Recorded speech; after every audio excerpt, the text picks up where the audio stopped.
Hello guys, patuloy pa rin tayong namimili ng mga coins. Ayan, mga silver coins, gold coins, mga commemorative na medyo mataas yung value. So may mga common kasing mga commemorative coins. So isa sa mga binibili ko guys ay itong ganitong klase ng silver coin, which is nung panahon ng mga Espanyol. Ganito yung kanyang itsura guys. Ayan, para meron lang kayong idea.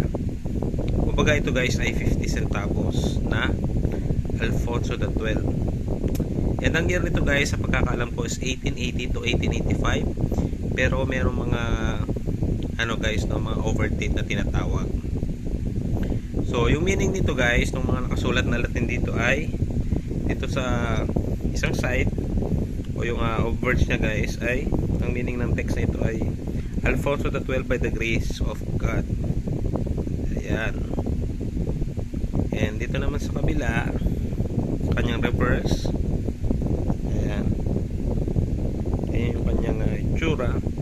Ang meaning niyan guys ay Constitutional King of Spain, 50 cents of a peso.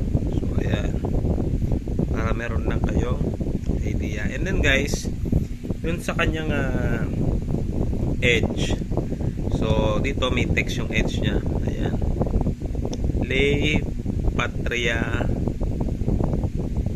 Rey. So ang meaning yan guys ay law, homeland, tsaka king.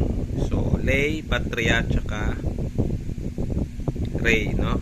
So yan yung meaning ng mga text dyan na Latin. So kung meron kayong ganito guys or iba pang silver coins, pwede nyo isend sa aking Facebook or Messenger para mapag-usapan natin guys yung presyo.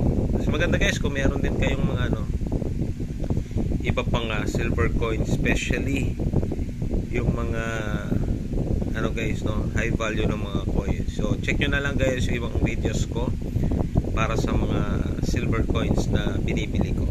So yun lang guys para sa video na ito. Muli, maraming salamat sa